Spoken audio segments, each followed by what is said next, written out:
warahmatullahi wabarakatuh.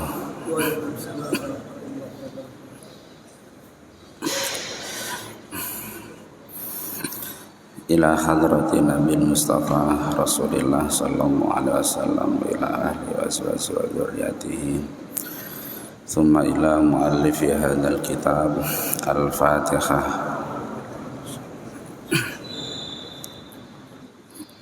Alhamdulillah, pada pagi hari ini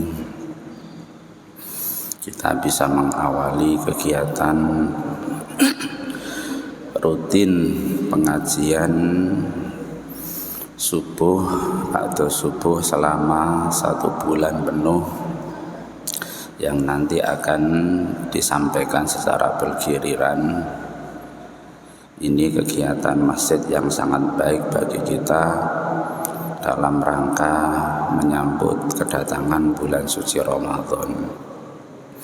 Karena apa? Bulan Ramadan ini memang harus betul-betul kita manfaatkan sebaik mungkin. Jangan sampai ada waktu yang terlewatkan, waktu yang tidak kita gunakan secara maksimal untuk ibadah kepada Allah Subhanahu wa taala. Makanya ada hadis man fariha bidukhuli ramadhana harramallahu jasadahu alan niron. Siapapun orang yang senang atas datangnya bulan Ramadan, maka harramallahu jasadahu alan niron, maka jasadnya ini kemudian diharamkan untuk masuk neraka. Iki gak seneng tok, seneng mbek tekone bulan Ramadan, maka jasad kita ini pasti dijamin oleh Gusti Allah tidak akan dimasukkan ke dalam api neraka. Ini luar biasa, makanya harus kita manfaatkan. Jadi kita menyambut bulan Ramadan ini dengan kegiatan-kegiatan yang baik. Jadi kita senang atas kehadiran bulan Ramadan ini menghindarkan diri kita dari siksa api neraka. Jadi perasaan senang tok itu luar biasa besar pahalanya. Maka ojo sampai ketika datang bulan Ramadan ada penyesalan pada diri kita, kemudian menyampaikan wah poso maneh, tarawih maneh, gak oleh mangan meneh. Perasaan kayak gitu itu adalah perasaan yang tidak baik. Itu tidak mencerminkan pribadi seorang muslim yang harusnya bangga di saat datangnya bulan Ramadan ini senang. Kalau perasaan senang ini sudah ada dalam diri kita, maka haramallahu jasadahu alan niron ini. Jadi makanya doa yang sering kita baca itu kan wabalighna ramadhana. Kita punya harapan agar supaya selalu bertemu pada bulan Ramadan, itu selalu kita harapkan. Dan kita di saat bulan Rajab itu mesti doanya seperti itu. Jadi untuk Ramadan ini saya ngaji kitab Fadhailu Sahari Ramadan agar supaya kita tahu fadilah-fadilah yang ada pada bulan Ramadan. Kalau biasanya ngaji kitab Arba'un Nawawi, ini khusus bulan Ramadan saya memilih kitab Fadhailu Sahari Ramadan, keutamaan bulan Ramadan. Bismillahirrahmanirrahim. Alhamdulillahilladzi qala fi kitabihil karim. Alhamdulillah utawi sekabehane puji iku lillahi tetep kedue Allah. Alladzi kang qala kang dawuh sapa Allah taala fi kitabihi ing dalam kitab Allah al-karimi kang mulya. Syahrul Ramadan alladzi unzila fihi al-Qur'an. Ayyaman ma'dudat syahrul Ramadan, yaiku ulan Ramadan alladzi kang unzila kang den turunaken fihi ing dalam syahrul Ramadan. Apa sing diturunno Al-Qur'anu yaiku Al-Qur'an. Hudan karena dadi petunjuk linnasi kedue menungso. Jadi bulan Ramadan ini kenapa menjadi bulan yang sangat istimewa? Karena bulan Ramadan ini Al-Quran ini diturunkan Allah Subhanahu wa ta'ala. Sedangkan Al-Quran itu hudal linnas. Al-Quran itu dijadikan petunjuk bagi manusia. Kita tidak bisa bayangkan kalau umpama hidup ini tidak ada panduan apa yang ada dalam Al-Quran, maka pasti hidup kita ini akan tersesat ya. Karena apapun panduan hidup itu mesti kita mengambilnya dari Al-Quran. Kalau tidak dari Al-Quran ya kita ngambil dari hadis Nabi. Makanya dalam hadis yang lain itu kan taraktu fikum amroini lam tadilluhunna ya. Jadi saya meninggalkan dua perkara. Ketika dua perkara ini kemudian dipegang, maka orang tidak akan pernah sesat selamanya. Apa itu? Yang pertama adalah Al-Quran, yang kedua adalah sunnah Nabi. Ini satu paket yang tidak bisa dipisahkan.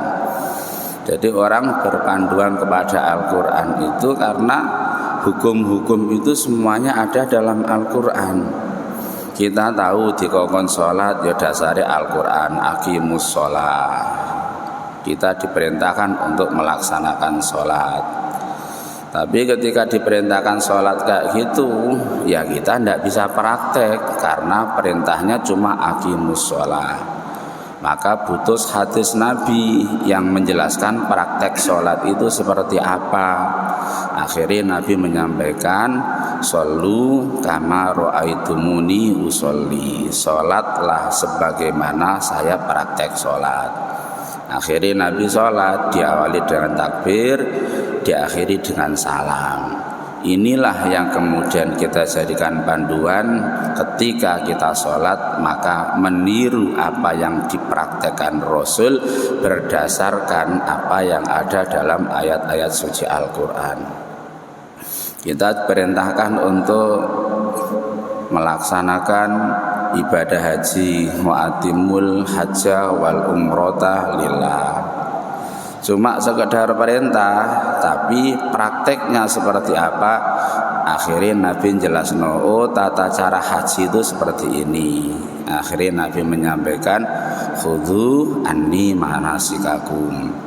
Ambillah dari saya terkait masalah tata cara haji. Nabi kemudian praktek haji, dilihat para sahabat, disaksikan para sahabat. Akhirnya orang-orang seluruh dunia ngerti tata caranya haji itu ya berdasarkan apa yang dipraktekkan oleh Nabi, berdasarkan anjuran yang ada dalam ayat-ayat suci Al-Quran.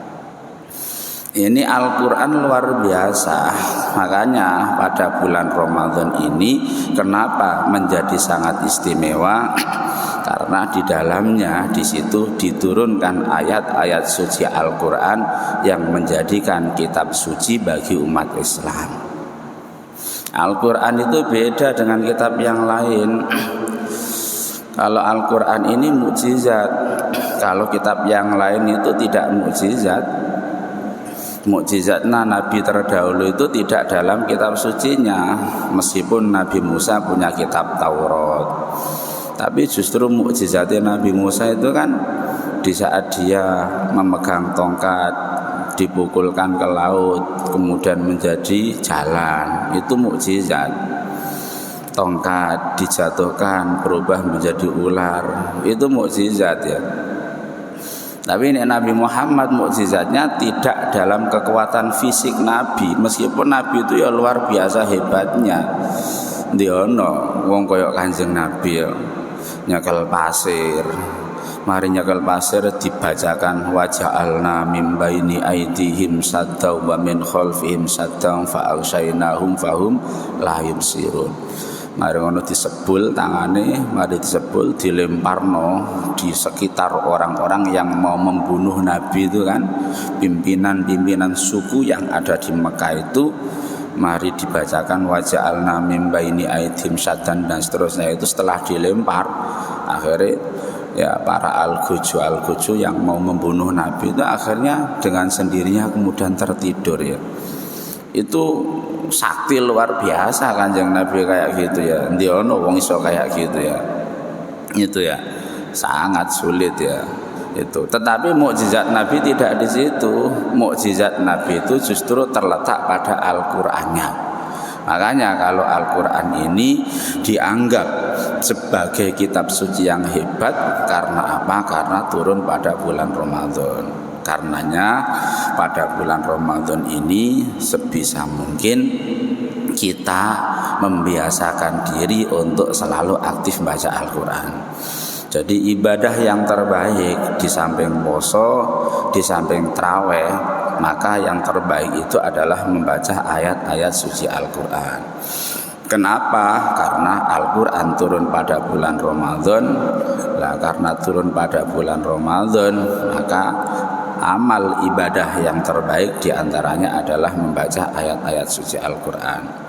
Setelah di saat-saat santai masuk ke dalam masjid dengan niat i'tikaf, kalau salah jika Quran terus diwaca Quran, itu karena mislu amsalihah, sekali ibadah pada bulan Ramadan ini ganjarannya sama dengan melakukan 10 kali kebaikan di luar bulan Ramadan.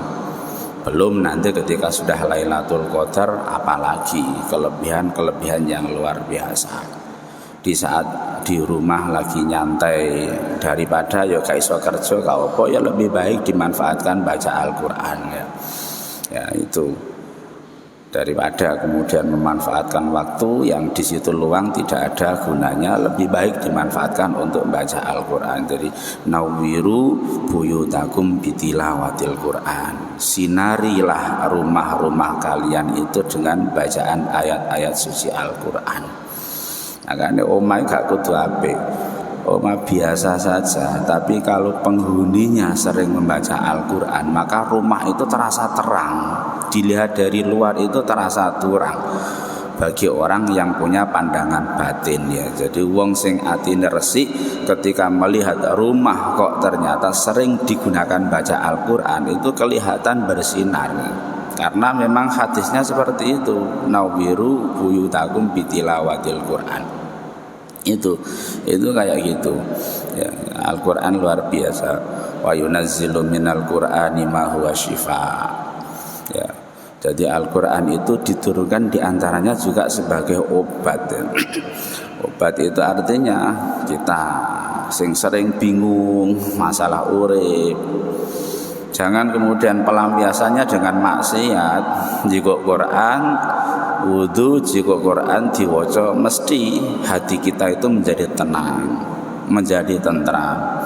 Jangan kemudian pelampiasan wis menisan lah, daripada urip kok gak enak kabeh wis maksiat sekalian lah. Jangan, itu nambah dosa itu. Jadi ditutup kegiatan itu dengan Al-Quran. Itu memang Al-Quran itu wa yunazzilu minal Qur'ani ma huwa shifa, itu menjadi obat bagi kita. Wassalatu wassalamu utai tambah rahmat wassalamu lan keselamatan iku ala sayyidina ing atase Gusti kita wa maulana lan tuan kita Muhammadin, rupane Kanjeng Nabi Muhammad sallallahu alaihi wasallam, al-qail kang dawuh, idza jaa tatkalane teka apa Ramadan ulan Ramadan futihat mongko den buka apa abwabul jannah, pintu swarga, wa ghuliqat lan den tutup apa abwabun nari, pintu neraka, wa su'itat lan ben belenggu apa asyayatinu setan. Jadi keistimewaan bulan Ramadan yang disampaikan Nabi ini, idza jaa Ramadan, di saat bulan Ramadan ini datang ya. Berarti mulai tadi malam ya. Maka futihat abwabul jannah, pintu surga ini kemudian dibuka. Pengertian pintu surga dibuka itu bukan berarti kalau pada bulan-bulan sebelumnya kemudian pintu surga itu tertutup, enggak. Pintu surga itu selalu terbuka ya.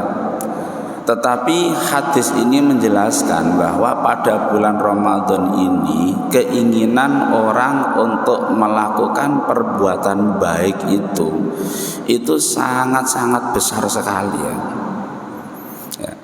Pada bulan Ramadan orang punya keinginan untuk berbuat baik itu sangat luar biasa. Makanya ketika kita lihat awal Ramadan sholat taraweh sampai setengah masjid ya, karena semangat ibadahnya itu luar biasa. Itu artinya pintu surga itu dibuka, itu kesempatan untuk melakukan ibadah pada bulan Ramadan itu cukup besar bagi orang yang asalnya malas di saat pada bulan Ramadan, maka dimanfaatkan untuk ibadah pada bulan Ramadan. Di pondok-pondok kalau sudah bulan Ramadan itu ngaji kitab mulai jam 8 sampai jam 3 malam, itu menghidup-hidupkan bulan Ramadan sehingga seakan-akan pintu surga itu dibuka oleh Gusti Allah itu seperti itu. Jadi semangat ibadah pada bulan Ramadan itu karena kita dijanjikan bahwa pintu surga dibuka pada bulan Ramadan itu karena semangat kita ibadah pada bulan Ramadan itu harus lebih baik daripada bulan-bulan sebelumnya. Makanya dalam hadis yang lain itu kan mangkana yaumuhu khairun min amsihi fawarobi. Ini ana wong kok ternyata dalam hidupnya antara hari sekarang dengan hari kemarin kok ternyata hari sekarang itu lebih baik daripada hari kemarin fawarobi. Maka orang kayak gitu adalah orang yang beruntung. Ya memang harusnya ada peningkatan amal ibadah dalam tiap hari itu. Ya. Mangkana yaumuhu khair mamangkana yaumuhu mislah amsihi fahuwa khasir. Kalau ada orang kok ternyata hari ini dengan hari kemarin kok sama saja, tidak ada perbedaan sama sekali, fahuwa khasir, maka dalam hadis itu orang kayak gitu termasuk orang yang rugi ya. Ruginya kenapa? Karena tidak ada peningkatan amal ibadah sama sekali. Tetapi yang paling jelek itu kan mangkana yaumuhu syarron min amsihi fahuwa halik. Nah ana wong kok ternyata hari ini lebih jelek daripada apa yang dilakukan hari kemarin, maka orang kayak gitu adalah orang yang rusak, orang yang tidak baik. Jangan kemudian kita masuk dari golongan yang ketiga, itu jangan sampai. Itu artinya harus ada peningkatan. Makanya Ramadan kayak gini ini momen bagaimana agar supaya kita jadikan sebagai media untuk meningkatkan amal ibadah kita, agar supaya ada peningkatan dari hari-hari sebelumnya sekarang lebih baik daripada hari-hari sebelumnya. Karena apa? Karena puasa itu luar biasa. Ya, pahalanya itu luar biasa. Dalam hadis yang lain itu kan man soma ramadhana imanan wa ihtisaban ghufira lahu ma taqaddama min dambi. Siapapun orang yang mau puasa pada bulan Ramadan, ghufira lahu ma taqaddama min dambi. Segala macam dosa-dosa yang dilakukan itu akan diampuni oleh Allah ya. Jadi mari Ramadan itu kita seakan-akan dosa kita itu sudah terhapus. Artinya dosa-dosa hubungan kita dengan Allah itu selesai. Hablum minallah. Makanya tinggal hablum minan nas. Nah itu kapan? Hablum minan nas, dosa sesama manusia itu akan terhapus juga di saat kita kemudian merayakan Idul Fitri, kemudian saling maaf-maafan antara yang satu dengan yang lain.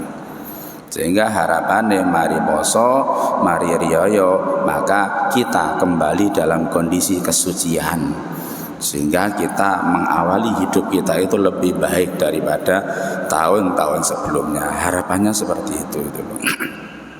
Wa ghulliqatil abwab, dan pintu surga ditutup itu karena apa? Karena bulan Ramadan ini sebenarnya potensi untuk melakukan kemaksiatan itu ya lebih sulit. Nek nang Surabaya biasa iso kemudian nang diskotik. Nek bulan Ramadan diskotik ditutup sekarang. Sulit untuk melakukan maksiat nang Gusti Allah itu sulit ya. Itu. Ya. Kalau selain bulan Ramadan kadang-kadang kita melakukan perjalanan untuk tujuan maksiat, maka pada bulan Ramadan sulit untuk kita lakukan. Makanya kesannya yang namanya abwabun nar ini kemudian ditutup. Kemudian wasuidul salatin. Jadi setan-setan ini kemudian dibelenggu oleh Gusti Allah. Bukan berarti bahwa setan itu tidak ada. Tetap setan itu ono, cuma potensi untuk menggoda kita pada bulan Ramadan itu tidak sebesar pada bulan-bulan selain bulan Ramadan. Ya, karena apa? Karena bulan Ramadan wong maksiat ya seono ya. Ya, itu artinya fungsi setan itu ya seono, bukan tidak ada, tapi potensi dia untuk menggoda kita itu lebih sulit pada bulan Ramadan karena kita sudah istiqomah untuk melakukan ibadah pada bulan-bulan Ramadan kayak gini. Wa ala alihi lan ing atase keluargane Kanjeng Nabi wa sahbihi lan sahabate Kanjeng Nabi wa tabi'ihim lan wong kang anut marang sahabat. Wa tabi'i tabi'in lan wong kang anut marang tabi'in ila yaumiddin maring dino kiamat ya. Amma ba'du fa hadhir risalah ikilah kitab iku tusama dan arani apa risalah dan arani fadhailu syahri Ramadan ing aran kitab pira-pira fadilah bulan Ramadan.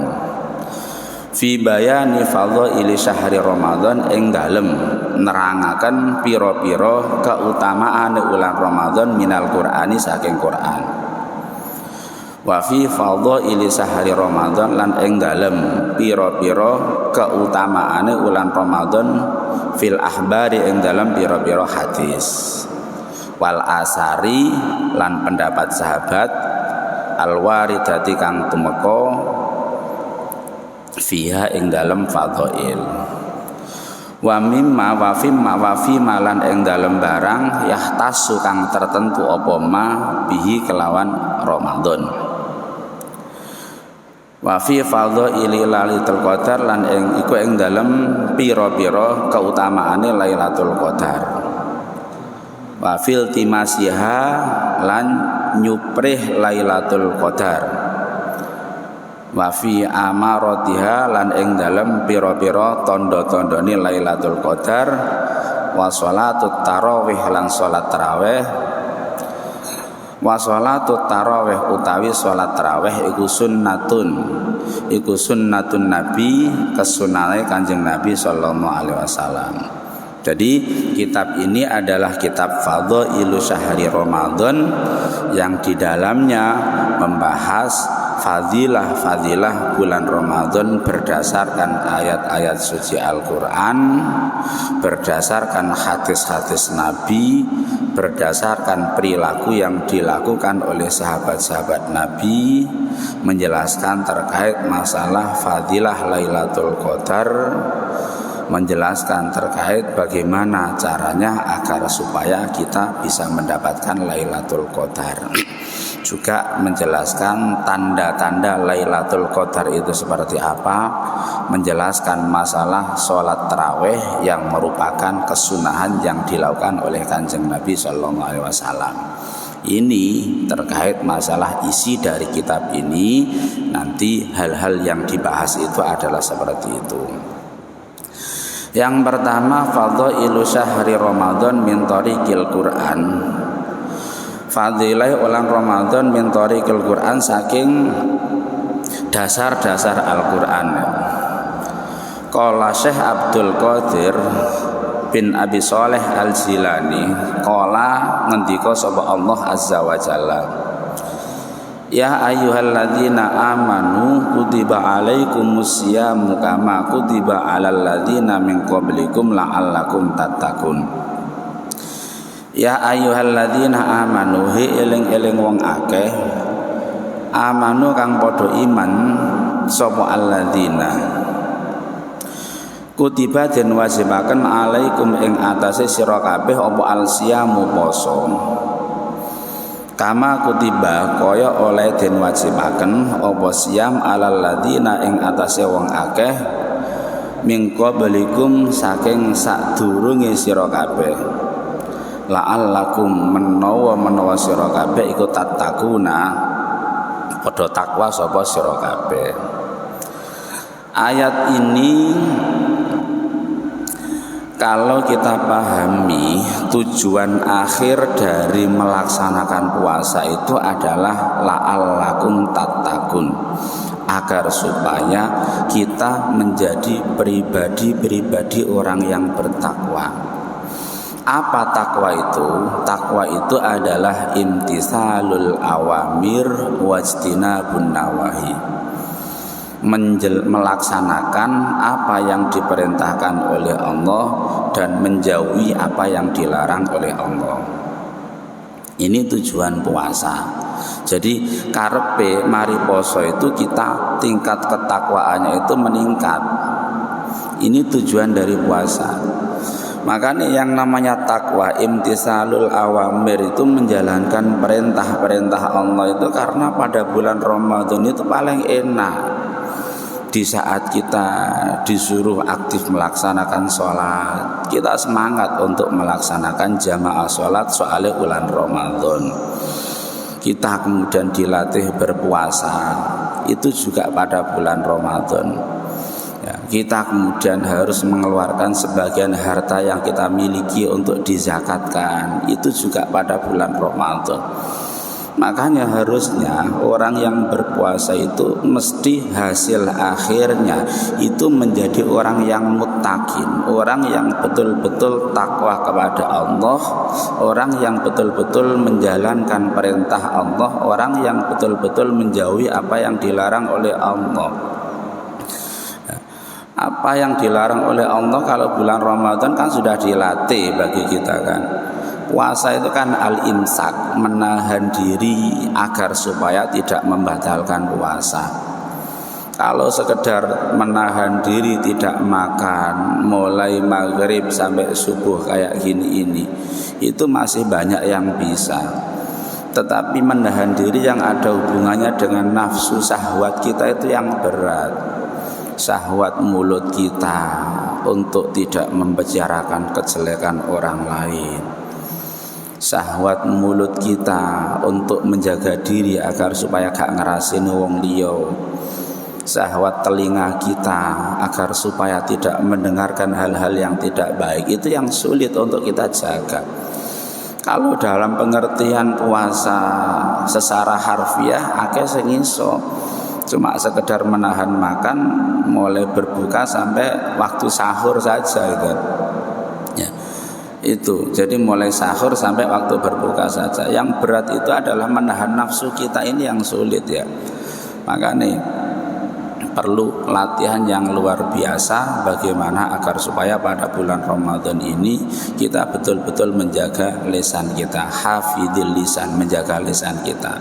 Makanya dalam hadis yang lain itu kan, maka yu'minu billahi wal yaumil akhir falyakul khairon aw liyasmut. Orang yang mengatakan dirinya iman kepada Allah dan iman kepada akhir, falyakul khairon, maka hendaknya dia harus berbicara yang baik. Kalau tidak bisa berbicara yang baik, maka aw liyasmut, maka hendaknya dia lebih baik diam. Itu anjuran Kanjeng Nabi itu seperti itu ya. Itu. Jadi jangan kemudian ngumbar kejelekan orang lain di saat ada koncone sing gak tepat. Jangan kemudian justru diviralkan lewat media. Itu jangan kayak gitu kan. Itu akan menjadi dosa sosial bagi kita, yang kita akan terus dikirimi dosa selama status yang kita kirim itu enggak segera kita hapus. Kita dikirimi dosa terus gitu kan. Itu. Kejelekan teman kita ya harusnya ditutupi, jangan semakin diumbar. Soalnya sekarang itu gampang, ono gak cocok titik langsung update status, dikirim kepada yang lain. Jadi media HP itu luar biasa. Apike akeh, tapi kalau digunakan untuk tidak baik itu juga banyak. Maka nih ya, orang disuruh untuk menjaga lisan itu ya tidak hanya sekedar mulutnya saja, tangannya itu ya jangan ngeretel untuk nulis-nulis sesuatu yang tidak baik, yang menyakiti perasaan orang lain, itu jangan sampai. Itu harusnya kemudian ditutupi kejelekan orang itu. Karena apa? Kalau kita mau menutupi aib orang lain, maka pasti aib kita itu juga akan ditutupi oleh Gusti Allah. Itu hukum kausalitas, hukum timbal balik. Nek kita gelem nutupi kejelekan orang lain, maka pasti kejelekan kita itu ditutupi oleh Gusti Allah. Gak mungkin wong nang donya gak ada kejelekan, ndak mungkin ya. Kullu bani Adam khotoun. Setiap orang punya dosa. Kita itu punya dosa semua. Lah kenapa kelihatan baik? Ya soalnya durung dibuka mbek Gusti Allah saja. Nek wis dibuka mbek Gusti Allah, asale apik moro-moro malik menjadi orang yang paling jelek itu bisa gitu kan. Jadi kenapa kita seakan-akan masih menjadi orang yang baik? Itu karena kejelekan kita itu masih ditutup-tutupi mbek Gusti Allah gitu loh. Gak ono angel bagi Gusti Allah untuk merubah nasib kita terlalu gampang gitu. Banyak di TV-TV itu kan orang yang awalnya kelihatan itu suci, resik, ternyata tahu-tahu kena kasus korupsi, akhirnya jatuh langsung. Kesan masyarakat yang dulu dianggap baik, tahu-tahu kemudian hancur kepribadiannya. Tidak itu saja, keluarganya juga hancur, akhirnya pindah dari kampung karena sungkan mbek tonggo-tonggo. Itu banyak kasus kayak gitu. Maka nih harusnya kita belajar dari itu. Kalau ada teman kita, saudara kita, siapapun yang punya kejelekan, maka sebisa mungkin kita tutupi. Dengan menutupi kejelekan orang lain kayak gitu, maka pasti kejelekan kita juga akan ditutupi oleh Gusti Allah gitu kan. Itu jaminan Gusti Allah itu seperti itu ya. Itu. Ila qouli ta'ala syahrul ramadhan alladzi unzila fihil qur'an hudal linnasi wa bayyinatin minal huda wal furqan faman syahida minkum sahra falyasum wa man kana maridan aw ala safarin fa iddatun min ayyamin ukhra. Syahrul ramadhan yaiku ulan Ramadan alladzi kang unzila kang den turunaken fi ing dalem alladzi apa al-Qur'anu Qur'an. Tujuannya Quran diturunkan untuk apa? Hudan, krana nuduhaken linnasi maring manusa. Wa bayyinatin lan jelasaken minal huda saking pituduh wal furqon lan bedakaken endi sing apik endi sing elek. Faman syahida minkum syahr, faman mongko utahi sapane wong iku syahida nyakseni sapa man mingkum saking sira kabeh asyahra ing ulan fal yasum mongko becik poso sapa man. Wa mangkana maridon wa man utahe sapane wong iku kana ana sapa man iku maridon lara au ala safarin utawa dalam perjalanan faidatun mongko ngelenono sapa sira fi ayyamin ukhra ing dalem dina-dina kang liya. Ya. Tujuan poso diantaranya pada bulan Ramadan ini adalah ya Al-Quran diturunkan pada bulan Ramadan itu adalah hudan linnas ya, untuk sebagai petunjuk bagi manusia. Wa bayyinatin minal huda wal furqan. Dengan adanya Al-Quran itu kita tahu mana yang baik, mana yang tidak baik ya. Lanjutan ayat ini faman syahida minkum sahra falyasum. Faman syahida siapapun orang yang menyaksikan bulan maka falyasum, maka hendaknya orang ini kemudian berpuasa. Ya. Ini yang kemudian dijadikan dasar kenapa orang mengawali puasa itu dasarnya adalah di saat dia kemudian menyaksikan bulan. Ya, ini sudah biasa terjadi. Sebenarnya yang lain juga sama ya. Dengan cara menghitung pada tanggal itu dimungkinkan bulan itu sudah keluar. Cuma kalau di kalangan NU tidak sekedar hanya menghitung dengan memperkirakan pada tanggal itu akan keluar hilal, tetapi harus dibuktikan dengan syahida, menyaksikan langsung dengan meripat kita di saat pada saat itu memang bulan itu betul-betul keluar. Ini yang kadang-kadang kemudian terjadi perbedaan, dan itu sudah biasa terjadi mulai dulu. Itu tidak usah dibesar-besarkan kayak gitu itu. Yang kita pakai ini ya tidak apa-apa, yang pakai hisab juga tidak apa-apa. Semuanya intinya bahwa apa yang dilakukan itu tiada lain adalah untuk ibadah kepada Allah Subhanahu wa taala. Cuman caranya berbeda antara yang satu dengan yang lain. Ini. Kalau kita faman syahida minkum musyahro, jadi menyaksikan itu dipahami bahwa menyaksikan itu harus dengan kasat mata, dengan meripat kita. Makanya dalam hadis yang lain, kalau umpama pada tanggal itu harusnya bulan itu terlihat, kok ternyata fa'inhumma di saat itu kok ternyata mendung sehingga bulan itu tidak terlihat, maka sama, itu harus diistiqmalkan menjadi 30 hari. Itu yang kita pegangi selama ini seperti itu. Jadi hal-hal kayak gitu sudah biasa mulai dulu, nggak usah dibesar-besarkan ini. Yang terpenting dari ini adalah famangkana minkum maridun, orang itu boleh tidak puasa pada bulan Ramadan itu di saat sakit ya. Sakit itu artinya sakit yang orang itu diharuskan untuk minum obat. Jadi nek loro sekedar loro ndase ngeluh, mencret dan lain sebagainya, maka ya tetaplah masih ada kewajiban berpuasa ya. Jadi sakit yang dia diharuskan untuk mengkonsumsi obat, nek gak ngombe obat khawatir penyakitnya semakin parah, maka orang kayak gitu boleh untuk tidak berpuasa.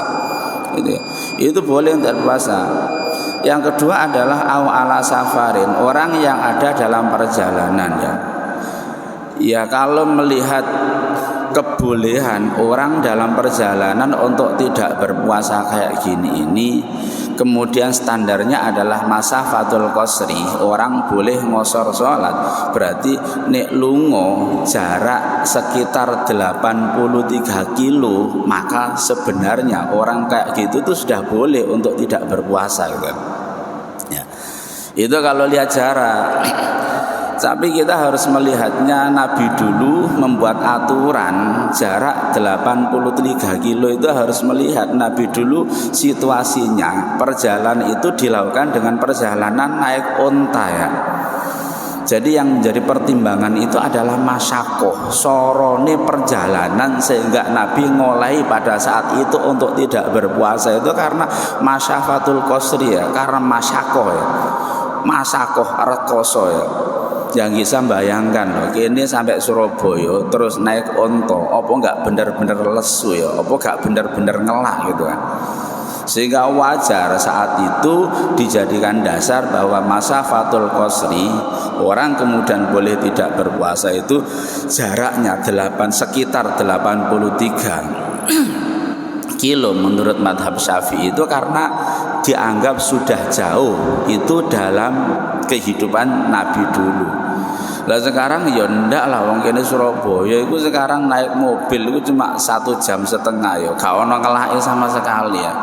Meskipun oleh, maka secara adab maka nggak pantas lah kalau kita lungo nang Surabaya saja kemudian sampai batalno poso ya gak pantas gitu kan. Itu yang kadang-kadang kita jarang untuk mempraktekkan ini tidak dilihat bahwa orang boleh tidak puasa dalam perjalanan itu kan syaratnya ayyakuna safaruhu min ghairi maksiatin. Jadi lungone iku tidak lungo dalam rangka maksiat. Ya. Lungo nang Surabaya tujuannya ndelok bioskop ya, terus ngosor, terus apa iku batalno poso ya ndak bisa kayak gitu kan. Jadi memang lungon itu memang lungo murni tujuan baik, tujuan ibadah, maka bolehlah orang kemudian dalam situasi kayak gitu untuk tidak berpuasa itu boleh ya. Tetapi itu tadi gak pantas lah kalau cuma standar jarak kemudian kita jadikan dasar, karena zaman dulu dengan zaman sekarang itu beda. Hukum itu bisa berubah, taghayyurul ahkam bitaghayyuril azminah wal amkinah wal ahwal itu boleh. Jadi yang harus dilihat itu adalah masyakohnya, soronya ya. Nabi dulu 83 kilo itu karena di tengah terik matahari yang sangat pasas, di tengah hamparan padang pasir ya yang sangat panas ya menggunakan kendaraan onta lagi, sehingga gak poso dalam jarak segitu itu pantas ya. Lah sekarang enak dalam mobil wis ASEAN, isok HP-an nang jero gak krasa moro-moro teko Surabaya. Mosok ngono kok kemudian gak poso kan ya gak pantes gitu kan. Meskipun secara syarak bisa dibenarkan karena sudah memenuhi jarak. Yang perlu diingat juga, boleh tidak puasa dalam perjalanan itu syaratnya ketika perjalanan itu dilakukan yang bersangkutan pada malam harinya itu sudah berada di perjalanan. Jadi paling tidak sebelum waktu sahur itu habis dia sudah berada di batas desa dia. Jadi kalau nang kene berarti batas desa itu berarti ketika kita sudah berada di Mantren, waktunya sebelum waktu sahur habis itu sudah dikatakan sebagai masafatul qasri, waktu perjalanan safar kayak gitu. Gak iso kemudian berangkat jam 2 awan wis rek teko Surabaya batal ae soalnya iki oleh gitu kan. Karena apa? Karena jaraknya sudah memenuhi syarat. Jadi orang niat safar itu harus di malam harinya diniati dan dia sudah keluar rumah sebelum waktu sahur itu habis. Itu syaratnya seperti itu. Itu diantara apa yang disampaikan oleh para ulama kayak gitu itu kan itu. Saya pikir ini sebagai pembukaan pengajian Ramadan pada pagi hari ini mudah-mudahan memberikan manfaat bagi kita bersama, dan ini pada akhirnya akan menambah amal ibadah kita bersama sehingga tujuan akhir di antara kehidupan kita nanti kita bisa dimasukkan ke dalam surganya Allah Subhanahu wa taala. Amin ya rabbal alamin. Wal afu minkum. Assalamualaikum warahmatullahi wabarakatuh.